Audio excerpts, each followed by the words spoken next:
kalulu kano oba mu kamyufu kano ak'ekibiina kya NRM nga yabadde mu bitundu eby'obusujju. Mwami Saulo Kaluwanga y'omu ku bavuganyizza obuuyi obwo. Tukwaniriza ssebo ku mpewo za Dream TV wamu ne BTV. Munnayuganda yandyagadde okumanya nga mwe abadde mu lwokaano ekituufu akalulu katambudde katya. Abalabi ba Dream TV mbeebaza nnyo ne bannayuganda mwenna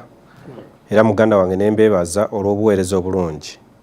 Nsooka okwebaza nnyo olunaku lwajjo ekitebe kyaffe kya NRM oba ekibiina kyaffe abakungu n'akakiiko k'ebyokulonda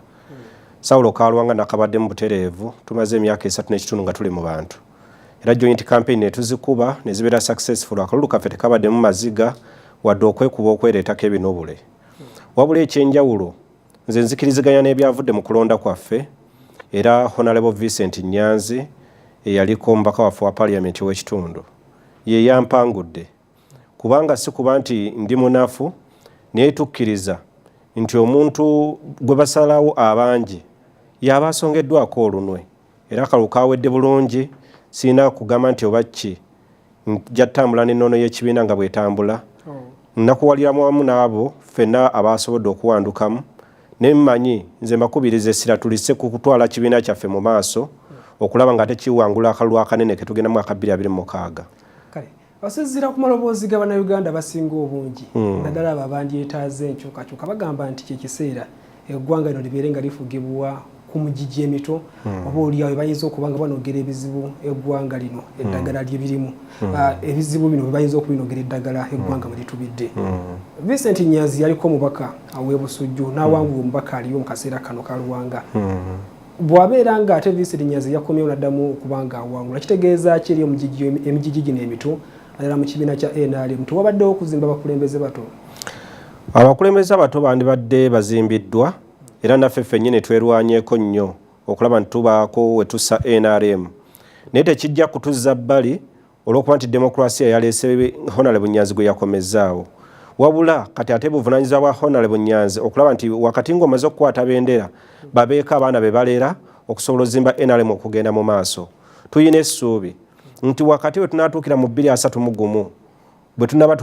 tusindise Honorable Nyanzi n'ayingira mu parliament nga flaga bearer waffe anaagenda okutujja 2031 ng'ate naffe bamaze okuteekateeka obulungi nga naffe tunywedde emirandira gyaffe ku ground ng'abantu bamaze tutegeera bwe oluvannyuma lw'okuva mu kalulu tuleme kudda bbali tusigale mu bantu tu-implementing manifesto ya NRM tulina okukkiriza tuteeka okuwangula akalulu n'okwata obuyinza gye bujja kubanga ensi tekoma lwaleero wabula tulina osigala nga tugenda mu maaso n'ebigenda mu maaso mu kibiina.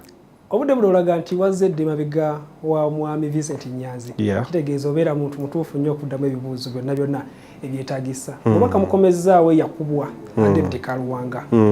kitegeeza nti eyamuwangula ne bw'abanga akyaliwo aba akyamanya obukodyo bwe yeeyambisa okumuwangula ku mulundi guno kiki ekizimbiddwa ekyenkizo ekiraga nti oba oliawo kyekiseera NUP eddemu okusigguukululwa oba omubaka abaddeyo mu kaseera kano bwati yatandikiramu NUP tekati leero muyina embava ezimusigguukululwa okuva ebusujju. Okuva lwe nalangirira nti nziza okwesimba ku mubaka David Kaluwanga owe NUP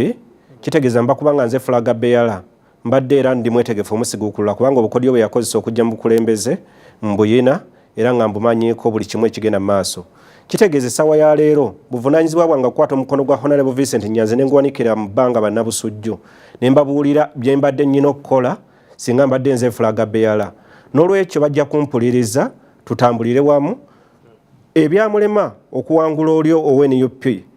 kati bye tugenda okukozesa ffe abavubuka abazze abali emabega we tumumulisize torch tumukwatireko tugatte amanyi gaffe ffe abadde baagala okukwata bendera naye agiina bendera nkakasa tujja giyingiza mu parliament 2026 Saulo Kaluwanga nga nze mu front nze. Kale tweyanzizza mwami Saulo Kaluwanga yabadde mu lwokaano lw'okukwatira ekitundu ekyo ekyebusujju bendera y'ekibiina kya NRM mu kwolekera okulonda kwa bonna okwa 2026 okwawukanako n'abamu